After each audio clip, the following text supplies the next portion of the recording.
요즘 세상에서 진실, 진리가 얼마나 소중하게 여겨진다라고 생각하십니까? 사람들이 진실한 것을 정말 찾고 있고 그것이 삶의 어떤 중요한 기준이 된다고 생각하십니까? 근데 아마도 제가 보면 요즘 세상은 무엇이 자신에게 더 유리한가, 어떤 것이 나에게 더 좋은가 하는 부분들이 더 중요한 선택의 기준이 되는 것 같습니다. 유튜브와 같은 소셜 미디어에서는 사실보다는 조회수와 수익이 될 수 있다면 어떤 것이든 마다하지 않고 얘기를 하는 그런 모습들이 참 많습니다. 조회수를 높일 수 있다면, 그래서 구독자를 더 많이 얻을 수 있다면 과장도 왜곡도 심지어 거짓말, 사람 멀쩡히 살아있는데도 죽었다는 식으로 해서 사람들의 관심을 끄는 이런 거짓된 정보들이 너무나도 많이 있습니다. 그런데 이런 미디어를 통해서 많은 사람들이 점점 세상이 돌아가는 것들을 듣게 되고 알게 되면서 이제는 진실과 거짓을 구분하는 것이 정말 어려운 시대가 되었습니다. 너무 많은 정보들이 있다 보니 어떤 정보가 정말 사실이고 어떤 정보가 왜곡되고 거짓된 것인지 그것을 구분하는 것이 점점 어려워지는 것 같습니다.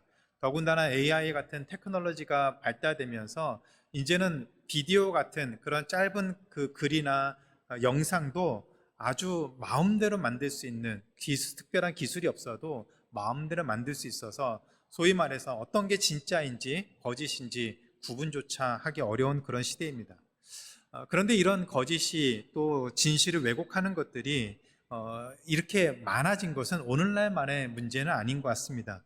인류 역사를 돌아보면 사람들은 거짓을 통해서 이익을 얻었고 편을 나누고 사람들을 조종해 왔습니다. 말이라고 하는 것은 단순하게 정보를 전달하는 것만이 아니라 감정과 또 가치관, 또 신뢰를 형성하는 아주 중요한 도구입니다. 그래서 말 한마디를 통해서, 말을 통해서 사람을 세우기도 하지만 사람을 무너뜨리고 죽게 만들 수도 있습니다. 그런데 그런 모습들이 세상 사람들에게만 적용되는 게 아니라 그리스도인도 예외가 아니다는 사실입니다. 그래서 하나님은 말과 관련된 그런 계명과 교훈을 성경 전체에서 반복해서 강조를 하고 있습니다. 구원은 말로 받는 것은 아닙니다. 맞죠? 구원은 말을 잘한다고 해서 받는 것이 아닙니다. 그런데 구원을 받은 사람은 그 사람의 말로, 자신의 말로써 구원받은 것을 증거하며 사는 것, 그것이 성경이 가르치고 있는 내용입니다. 특별히 오늘 우리가 읽은 그 십계명의 9번째 계명은 우리의 언어 생활 중에서 거짓말, 그 중에서도 거짓 증거에 대해서 엄중하게 경고를 하고 있습니다. 거짓말이라는 것은 사실이 아닌 것을 사실인 것처럼 말하는 것을 거짓말이라고 하죠. 거짓 증거는 사실을 감추거나 바꿔서 듣는 사람으로 하여금 다른 판단, 잘못된 판단을 내리도록 하는 것, 그것이 거짓 증거입니다. 하나님은 이런 거짓을 단순히 도덕적인 잘못으로 보지 않으셨습니다. 오히려 더 심한 죄라고 말씀하셨습니다. 그렇다면 제9계명 내 이웃에 대하여 거짓 증거하지 말라는 이 말씀을 통해서 우리는 어떻게 이웃을 사랑하는 그런 삶을 살 수 있을까요? 오늘 이 말씀을 통해서 세 가지 방법으로 거짓 증거하지 않는 삶을 통해서 이웃을 사랑하는 삶을 같이 한번 살펴보겠습니다. 첫 번째는 그리스도인은 어느 누구에게도 거짓으로 증언하지 말아야 됩니다. 그리스도인은 누구에게도 거짓된 증언을 하지 말아야 됩니다. 그리스도인이 거짓 증거를 하지 말아야 되는 가장 큰 이유는 하나님이 인간을 하나님의 형상대로 창조하셨기 때문입니다. 민수기 23장 19절에 보면 민수기에서 하나님을 이렇게 소개합니다. 하나님은 사람이 아니시니 거짓말을 하지 않으신다라고 했습니다. 사람이 아니시니 거짓말을 하지 아니하신다. 그런데 그 하나님의 형상이 우리 인간에게 그대로 왔기 때문에 인간 역시 거짓말이나 거짓 증거를 하지 말아야 됩니다. 그런데 우리가 아는 것처럼 죄가 인간 세상에 들어와서 사람들은 죄인이 되었고 거짓과 남을 속이는 것이 아주 익숙해졌습니다. 그래서 자신의 힘으로 죄를 통제하거나 그 죄를 없앨 수 있는 능력이 인간에게는 없습니다. 이 비참한 결과와 그 영원한 심판을 위해서 예수님이 이 땅에 오셔서 십자가에 돌아가심으로 인해서 우리의 모든 죄를 사하시고 거듭난 사람들에게 하나님의 영이 임하게 되는 그런 은혜를 주셨습니다. 그래서 하나님의 영이 우리 안에 임할 때 우리 안에서 거짓을 행하려고 하는 것, 그런 욕심과 욕망과 그런 정욕과 이런 모든 것들이 하나님의 영과 갈등을 만들게 되어서 우리로 하여금 거짓된 것을 자꾸 버리고 멀리하도록 우리 마음을 불편하게 하고 때로는 우리 마음을 움직여서 하나님의 선하심을 드러내며 살도록 우리를 인도하십니다. 따라서 하나님을 아버지라고 부르는 하나님의 자녀라면 하나님의 영이 그 안에 있기 때문에 그 누구에게도 거짓으로 증언하지 말아야 됩니다. 안타깝게도 육신의 연약함 때문에 설령 거짓으로 증언을 했다라고 하더라도 그것이 우리에게 정당성을 줄 수는 없습니다. 또한 하나님이 내 이웃에 대해서 거짓 증거하지 말라고 명령하신 중요한 이유는 거짓 증거가 공동체의 질서와 신뢰를, 정의를 무너뜨릴 수 있기 때문입니다. 말이라고 하는 것은 사람의 생각과 감정을 전달하는 중요한 도구인데 그 말이 거짓이 전해지는 도구가 된다면 공동체는 서서히 무너질 수밖에 없습니다. 신뢰가 사라질 수밖에 없습니다.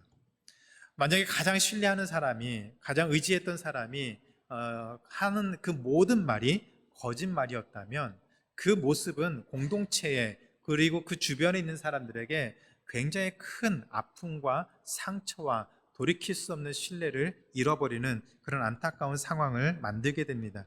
믿은 만큼 실망이 그만큼 크기 때문이죠. 특히 이해관계가 얽혀있는 상황에서 거짓 증거를 한다는 것은 그 당사자에게는 치명적인 불이익과 돌이킬 수 없는 그런 상처를 줄 수가 있습니다.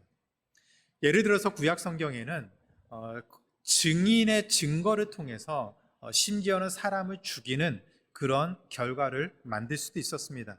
열왕기상 21장에 보면 북이스라엘의 아합 왕이 있습니다. 이 아합 왕이 하나님을 온전하게 믿지 않는 악한 왕이었는데 그 아합 왕이 어떤 그 포도원을 보게 되었습니다. 나봇이라고 하는 사람의 포도원이었습니다. 자신도 포도원을 가지고 있고 많은 재물과 모든 권력을 가지고 있는 왕임에도 불구하고 이 나봇이라는 사람의 포도원을 보고 그것이 욕심이 생겼습니다. 그런데 일말의 양심이 있었는지 그것을 강제로 뺏진 않았습니다. 근데 그 모습을 옆에서 지켜보던 그 왕비 이세벨이 그 왕의 마음을 알고 거짓 증인들을 세워서 이 나봇이라는 사람이 하나님과 왕을 저주했다고 하는 거짓 증언을 하도록 만듭니다. 그래서 그 결과로 이 나봇이 돌에 맞아 죽었습니다. 그리고 아합 왕이 그 나봇의 포도원을 빼앗았습니다. 이 악한 행위가 하나님 보시기에 악이어서 큰 죄였기 때문에 하나님은 아합의 가정을 완전히 멸망을 시키셨습니다. 아주 처참하게 아합의 가정이 죽음을 경험하고 완전히 멸망을 당하게 되었습니다.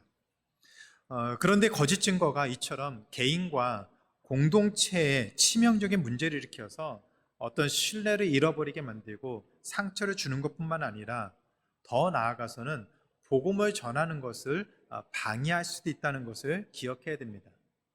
우리가 전도를 할 때, 복음을 전할 때 많은 방법들이 있습니다. 그런데 그 중에서도 가장 중요하고 가장 효과적인, 가장 탁월한 전도 방법은 관계 전도입니다. 관계를 통해서, 신뢰를 통해서 우리의 삶이 하나님 보시기에 또 사람들 보기에 거룩하고 온전한 모습으로 살아갈 때 그 관계를 통해서 복음이 전해질 수 있는 그런 귀한 기회가 생깁니다. 그래서 그리스도인들은 복음을 전하기 위해서 또 그리스도인의 향기를 드러내며 세상의 빛과 소금으로서의 역할을 감당하면서 살아야 됩니다. 그런데 만약 그렇게 전도하며 삶으로 드러내는 사람이 거짓 증거를 하고 거짓말을 하고 그 입에서 거짓된 것을 말한다면 그 말을 누가 듣고 복음에 반응하고 하나님을 온전하게 믿는 그런 삶을 살 수 있겠습니까? 거짓된 언어는 하나님을 그 관계만 무너뜨리는 것이 아니라 복음을 전하는 그 그릇 자체를 깨뜨리는 것입니다. 복음을 완전하게 망하게 만드는 것이 거짓된 언어입니다. 따라서 그리스도인이라면 이웃에 대해서 거짓 증거하지 말아야 되고 이웃으로 하여금 불이익을 당하지 않도록 오히려 보호해야 합니다. 따라서 구계명은 거짓 증거를 하지 말고 우리의 삶을 통해서 복음을 전할 수 있도록 신뢰를 쌓는 그런 삶을 살도록 우리를 가르치고 있다는 것을 기억해야 됩니다. 따라서 그리스도인들은 거짓을 버리고 진리를 붙들고 살 수 있도록 우리 입술을 조심하고 거짓 증거를 하지 않는 그런 삶을 통해서 하나님이 기뻐하시는 믿음의 귀한 공동체를 세울 수 있고 또 그 삶을 통해서 복음을 전하는 복된 삶을 살 수가 있습니다. 하나님이 이 삶으로 우리를 부르셨기 때문에 우리가 이것을 기억하고 우리의 모습을 돌아보는 그런 귀한 시간이 되기를 기도합니다. 두 번째로 그리스도인은 다른 사람의 말을 왜곡하지 말아야 됩니다. 그리스도인은 다른 사람의 말을 바꿔서 왜곡해서 잘못된 모습으로 전하지 말아야 됩니다. 이웃에 대해서 거짓 증거하지 말라는 계명을 통해서 하나님은 거짓말만 금지한 것이 아닙니다. 원래의 의미와 전혀 다른 의미나 감정을 받도록 만드는 것, 그래서 이웃으로 하여금 상대방으로 하여금 거짓된 것으로 속게 만드는 것, 그것을 모두 금하게 하셨습니다. 하나님은 노골적인 거짓말뿐만 아니라 진실을 살짝 왜곡시켜서 거짓으로 바꾸거나 뉘앙스를 조작하는 것, 그것조차도 죄로 여기셨습니다.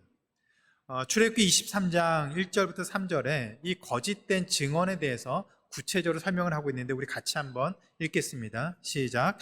너는 거짓된 풍설을 퍼뜨리지 말며 악인과 연합하여 위증하는 증인이 되지 말며 다수를 따라 악을 행하지 말며 송사에 다수를 따라 부당한 증언을 하지 말며 가난한 자의 송사라고 해서 편벽되이 두둔하지 말지니라. 하나님은 단지 악의적인 거짓말만이 아니라 진실을 왜곡하고 여론을 조작하고 휩쓸도록 만들어서 그것을 바꾸는 것, 또 누군가의 편을 들기 위해서 사실을 바꿔서 왜곡하는 것, 심지어는 약하고 힘이 없는 사람들을 위해서 증언하는 그 증언들이 거짓이 되는 것조차도 하나님은 금하셨습니다. 우리 약자를 편드는 것, 그래서 그들한테게 뭔가 유익을 주기 위해서 거짓말하는 것조차도 하나님은 옳지 않다라고 말씀하셨습니다. 다른 사람들을 평가하는 것도 마찬가지입니다. 심하게 거짓말을 덧붙이지 않더라도 우리는 살짝 과장하거나 또 다른 식으로 뉘앙스를 덧붙여서 그 사람을 마치 다른 사람인 것처럼 인식하도록 그렇게 평가받도록 만드는 것, 그것이 이 구계명을 어기는 것이다라고 얘기를 합니다. 특히 공동체 안에서 영향력이 있는 사람이 사람이나 어떤 상황들에 대해서 말하는 그 말의 내용 때문에 공동체 전체가 다 영향을 받을 수가 있습니다. 따라서 노골적인 거짓말보다 어쩌면 더 치명적인 것이 이 진실을 왜곡하고 바꿔서 듣는 사람들로 하여금 다른 생각을 갖도록 만드는 것, 그것이 공동체를 무너뜨리는 독이 될 수가 있습니다. 가장 대표적인 예가 사탄이 하와를 유혹한 사건입니다. 창세기 3장에 보면 사탄이 하나님의 말씀을 의도적으로 왜곡함으로 인해서 하와로 하여금 죄를 짓도록 만든 사건이 있습니다. 창세기 3장 1절에 이렇게 사탄이 하와에게 다가옵니다. 우리 같이 한번 읽겠습니다. 하나님이 참으로 너희에게 동산 모든 나무의 열매를 먹지 말라 하시더냐. 사탄이 하나님의 말씀을 어떻게 왜곡했습니까? 하나님은 이렇게 아담에게 명령하셨습니다. 동산 모든 나무 열매는 먹되 선악을 알게 하는 나무 열매만 먹지 말라고 하셨습니다. 그런데 사탄은 하나님의 말씀을 의도적이고 과장하고 왜곡해서 하나님이 마치 아무것도 먹지 말라고 명령하신 것처럼 그런 생각을 갖도록 만들었습니다. 동산 모든 나무 열매를 먹지 말라고 하느냐 하면서 하나님에 대해서 반감을 갖고 오해하도록 만들어서 하와로 하여금 그 상황을 분별하지 못하도록 왜곡시켰습니다. 그리고 나서 하와에게 4절과 5절에서 이렇게 얘기합니다. 뱀이 여자에게 이르되 너희가 결코 죽지 아니하리라. 너희가 그것을 먹는 날에는 너희 눈이 밝아져 하나님과 같이 되어 선악을 알 줄 하나님이 아신다라고 했습니다. 사탄의 말은 부분적으로 사실인 것 같지만 전혀 사실이 아닙니다. 진실을 숨기고 왜곡하고 결국 하와를 죄로 빠뜨리게 만든 사건이었습니다. 이처럼 진실을 교묘하고 왜곡하게 만드는 그 말은 공동체와 개개인의 삶을 무너뜨릴 수 있습니다. 그래서 대화를 할 때 자신의 감정이나 의도대로 사실을 왜곡하지 말고 자신이 알고 있는 그 정도에서 진실되게 대화하고 사람과 그 삶을 나누는 것이 필요합니다. 특별하게 교묘하게 뉘앙스를 바꾸고 살짝 덧붙여서 듣는 사람으로 하여금 혼란을 갖도록 만드는 오해를 불러일으킬 수 있는 그런 말은 그리스도인이라면 피해야 됩니다. 쉽게 드러나는 거짓말은 사람들은 경계하고 금방 분별할 수가 있습니다. 그러나 조금 왜곡하고 뉘앙스를 바꾸는 말은 분별하기가 어렵습니다.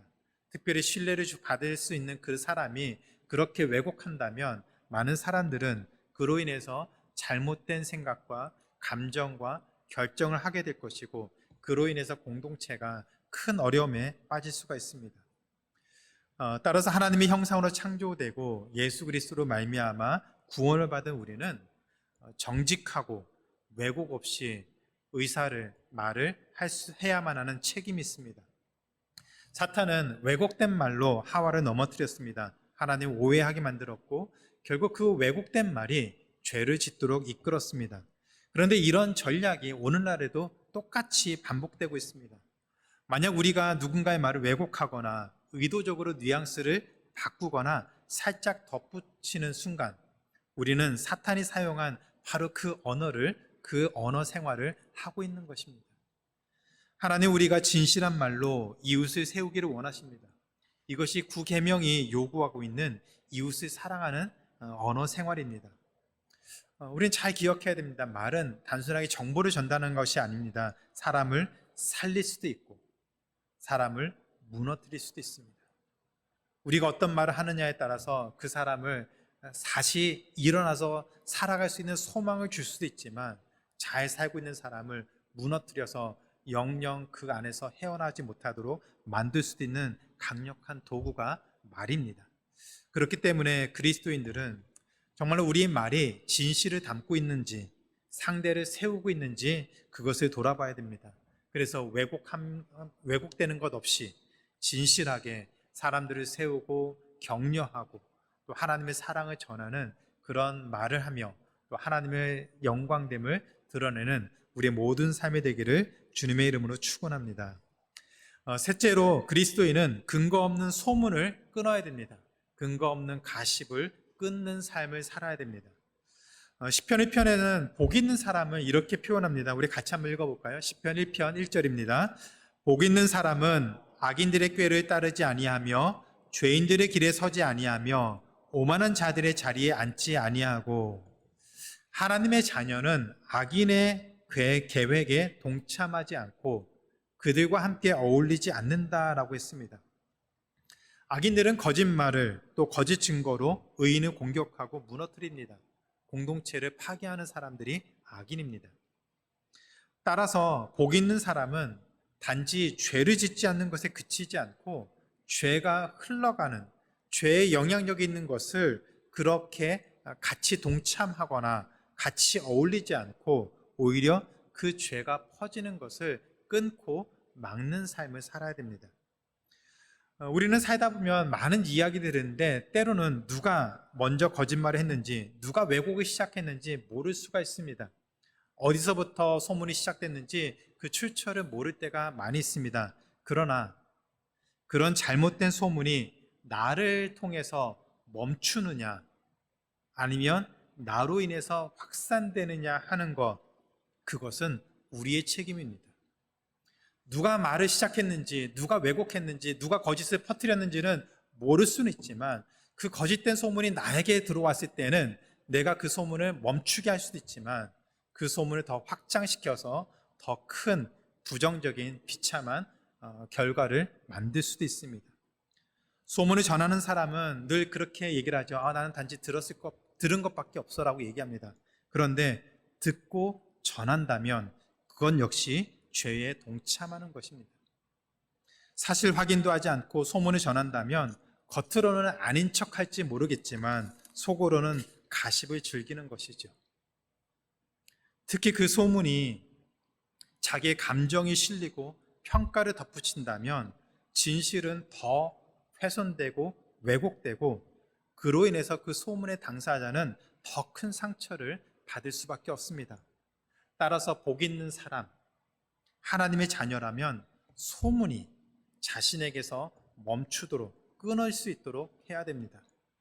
잠언 26장 20절에서 그 이야기를 분명하게 하고 있습니다. 우리 같이 한번 읽겠습니다. 시작. 나무가 다하면 불이 꺼지고 말쟁이가 없어지면 다툼이 쉬느니라. 말을 왜곡해서 전하는 말쟁이가 없어지면 다툼이 사라집니다. 어느 공동체든지 말쟁이가 있으면 바람잘 날이 없습니다. 하루 종일 전화통 붙들고 살거나 카톡으로 소문 전달하고 또 그런 모습으로 살아가는 그런 모습들이 없는지 스스로는 돌아봐야 됩니다. 근데 감사한 것은 우리 교회에는 그런 분이 없어서 참 감사합니다. 더 나아가서 소문을 끊는 것, 그것은 단지 듣지 않는 것, 그런 의미만 있는 것이 아닙니다. 누군가에게 소문, 가십거리를 들었을 때 그것을 더 이상 전하지 못하도록 좀 더 적극적으로 나아가는 것도 필요합니다. 그 일은 직접 본인에게 물어보는 것이 좋겠다라고 권면하거나 아직 확인된 정보는 아닌 것 같으니 더 이상 얘기하지 말라고 단호하게 선을 긋는 것이 소문을 끊는 방법입니다. 그냥 관계 때문에 좀 어정쩡하기 때문에 예 하면서 분위기 맞춰준다면 오히려 그것이 상대방에게는 그 소문을 더 전할 수 있도록 동기부여가 된다는 것을 기억해야 됩니다. 조용히 있는 것이 아니라 역시 그 소문을 더 이상 전하지 못하도록 적극적으로 권면하고 다시는 그런 일에 동조하지 않도록 권면하는 것이 오히려 그리스도인의 모습입니다. 그리스도인은 불을 끄는 사람입니다. 소문에 소문을 더하지 않고 소문을 끊어내야 됩니다. 말이 오가는 세상에서 진리를 사랑하는 사람이라면 그 말이 진리인지 아닌지 분별할 수 있어야 되고, 그리고 그 소문이 잘못된 것이라면 그 소문이 더 이상 확장되지 않도록 자신이 그 소문을 끊는 그런 더 적극적인 지혜가 필요합니다. 여기에 한 가지 더 덧붙이고 싶은 것이 있습니다. 단지 소문을 멈추도록 하는 것에 그치는 것이 아니라 오히려 공동체와 사람을 세우는 말로 진실을 회복시키는 그런 말을 하는 사람으로 적극적으로 살아갔으면 좋겠습니다. 복 있는 사람은 소문을 끊는 자를 넘어서 화평을 이루고 진리를 드러내는 사람입니다. 그래서 시편 기자는 시편 1편 2절에서 그 복 있는 사람을 악인과 거리를 두고 하나님의 말씀을 주야로 묵상하는 사람이라고 했습니다. 한번 1편 2절 같이 한번 읽겠습니다. 오직 여호와의 율법을 즐거워하여 그 율법을 주야로 묵상하는 자로다. 거짓된 것에 자꾸 현혹되고 끌려가는 것이 아니라 오히려 그들과 거리를 두고 오히려 하나님의 말씀에 집중해서 하나님의 말씀대로 순종하며 살아가려고 하는 사람이 복 있는 사람이다라고 얘기를 합니다. 예수님도 산상수훈에서 동일한 말씀을 하셨습니다. 마태복음 5장 9절인데 같이 한번 읽겠습니다. 화평하게 하는 자는 복이 있나니 그들이 하나님의 아들이라 일컬음을 받을 것이며, 화평하게 하는 자, peacemaker, 다툼이 있는 곳에 들어가서 그 곳을 평화를 선포하게 갈등을 없애도록 만드는 사람, 그 사람이 바로 그리스도인이라고 말씀하셨습니다. 불을 붙여서 갈등을 부추기는 사람이 아니라 기름을 끼얹어서 더 활활 타오르게 만드는 것이 아니라 불을 끄고 평화를 선포하고 평화를 이루는 그런 말을 통해서 서로 격려하는 사람, 그 사람이 바로 화평케 하는 사람, 바로 그리스도인이다라고 말씀하고 있습니다. 살아가면서 이것을 잘 기억하면서 우리 모습을 돌아봤으면 좋겠습니다. 이웃에 대해서 거짓 증거를 하지 않기 위해서 우리는 가십에 동참하지 말아야 되고 오히려 소문을 끊어내는 그런 사람이 되어야 됩니다. 이것이 바로 이웃을 사랑하며 하나님의 복된 소식을 전하는 그리스도인이라는 것을 기억하시고 삶 속에서 하나님의 하나님 되심을 드러내는 말과 삶을 살아내는 우리 모두의 삶이 되기를 주님의 이름으로 축원하고 기도합니다. 이제 말씀 맺겠습니다. 아마 한국에서 이런 프로그램을 보신 분들 많이 들어보셨을 텐데요. 고요 속의 외침이라고 하는 그런 게임이 있습니다. 아시죠?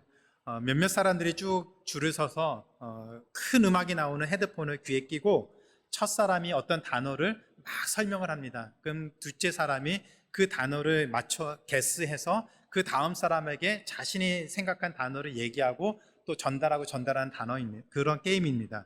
그런데 대부분 처음 단어와 전혀 다른 말이 튀어나오죠. 그래서 그 엉뚱한 결과 때문에 우리는 참 재미있고 웃음을 짓게 됩니다. 하지만 이런 일이 실제 삶에서 일어난다면 웃음이 아니라 상처와 오해, 그리고 돌이킬 수 없는 관계의 아픔을 낳을 수 있습니다. 십계명의 9계명은 하나님이 이런 언어의 왜곡을 악하게 보고 계신다는 것을 분명히 보여주고 있습니다. 그래서 잠언에서도 이 사실을 잘 가르쳐주고 있습니다. 잠언 16장 16절부터 19절인데 여기서 하나님이 미워하시는 것이 있는데 그중 7가지 중에서 3가지가 거짓된 말과 관련된 것입니다. 우리 같이 한번 읽어보겠습니다. 여호와께서 미워하시는 것, 곧 그의 마음에 싫어하시는 것이 7가지이니 곧 교만한 눈과 거짓된 혀와 무죄한 자의 피를 흘리는 손과 악한 괴계를 꾀하는 마음과 빨리 악으로 달려가는 발과 거짓을 말하는 망령된 증인과 미 형제 사이를 이간하는 자이니라.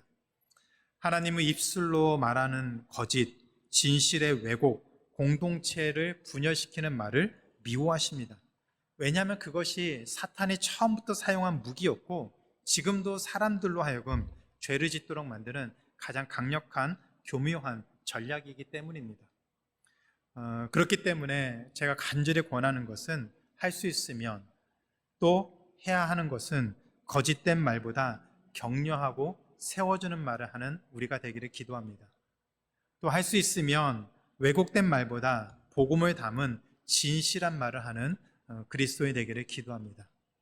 우리 말이 하나님을 닮은 말, 예수님의 사랑을 닮은 그런 언어가 되기를 간절히 바랍니다. 이것이 9번째 계명을 지키는 길이고 하나님의 형상으로 지음받은 우리가 그리스도인으로서 하나님의 영광됨을 드러내며 살아가는 하나님의 귀한 자녀의 삶인 것을 기억하시고 또 한 주간 동안의 삶 속에서 우리의 삶 속에서 우리의 말로 우리가 얼마나 많은 사람들을 또 격려하고 세우고 또 그 영혼을 하나님께로 이끌 수 있는지 그 일에 더 관심 갖고 쓰임받는 또 귀한 주의 자녀가 되기를 주님의 이름으로 축원하고 기도합니다.